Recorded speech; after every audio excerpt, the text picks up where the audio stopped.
महाभारत का युद्ध, जो कि विश्व का सबसे बड़ा धर्म युद्ध था, जिसमें कौरवों की तरफ से 11 अक्षौणी सेनाएं और पांडवों की तरफ से 7 अक्षौणी सेनाओं ने भाग लिया था। इस युद्ध में सभी महारथी और सेनाओं को मिलाकर करीब 50 लाख लोगों ने भाग लिया था। लेकिन यहाँ सवाल ये उठता है कि इस युद्ध के दौरान इतनी विशालकाय सेना का भोजन कौन बनाता था और यह सब कैसे प्रबंध करता था।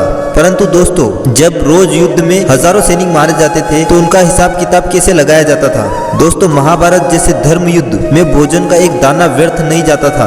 दोस्तों, महाभारत के धर्म युद्ध को विश्व का सर्वप्रथम विश्व युद्ध भी कहा जा सकता है, क्योंकि इससे पहले इतना बड़ा युद्ध कभी नहीं हुआ था। तो जाहिर सी बात है दोस्तों, यह युद्ध बहुत ही भयानक और तबाही लायक होगा।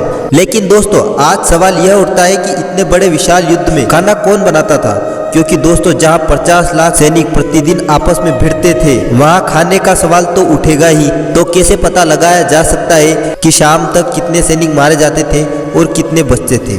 दोस्तों, उस वक्त आर्यवर्त में जितने भी राजा महाराजा थे वह सभी इस युद्ध में शामिल थे। कोई पांडवों की तरफ से युद्ध में था तो कोई कौरवों की तरफ से था। सिर्फ दो ही व्यक्ति थे, एक बलराम और एक रुक्मणी।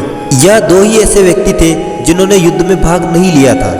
लेकिन एक और ऐसा राजा था जिसने इस युद्ध में भाग नहीं लिया था, वह था उडुपी राज्य के राजा। जब इस युद्ध से पूर्व उडुपी देश के राजा अपनी सेना सहित कुरुक्षेत्र में पहुंचे, तब पांडव और कौरव दोनों ही उन्हें अपनी ओर से युद्ध लड़ने के लिए प्रयत्न करने लगे। उडुपी के राजा बहुत ही दूरदर्शी थे। उन्होंने श्री कृष्ण पूछा, हे माधव, जब दोनों ही सेना मुझे लेने के प्रयत्न कर रही है, लेकिन क्या किसी ने यह सोचा है कि इतनी बड़ी विशालकाय सेना के लिए भोजन की व्यवस्था कौन करेगा।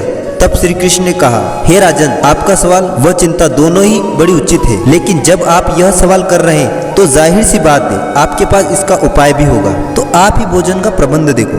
तब उडुपी के राजा भोजन की व्यवस्था देखने लगे। लेकिन कहा जाता है कि उडुपी के राजा हर रोज सिर्फ इतना ही खाना बनाते थे कि एक भी दाना व्यर्थ ना जाए, ना कोई सैनिक भूखा रहे। जब 18 दिन का युद्ध समाप्त हुआ और पांडवों की विजय हुई, तब युधिष्ठिर ने उडुपी के राजा से पूछा, हे महाराज, कृपया करके हमें बताइए कि आप इतना भोजन कैसे बनाते थे और इतनी लिमिट में कैसे बनाते थे कि ना तो एक दाना व्यर्थ जाता था और ना ही कोई भूखा रहता था। तब राजा कहते हैं कि मैं प्रतिदिन श्री कृष्ण के खेमे में गिनकर मूंगफलियां रखता था और हर रोज श्री कृष्ण जितनी मूंगफलियां खाते थे उससे 1000 गुना अधिक सैनिक युद्ध में मारे जाते थे और मैं उसी हिसाब से भोजन बनाता था।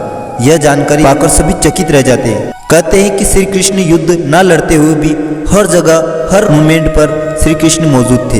दोस्तों, उम्मीद करता हूँ आपको यह वीडियो पसंद आया होगा।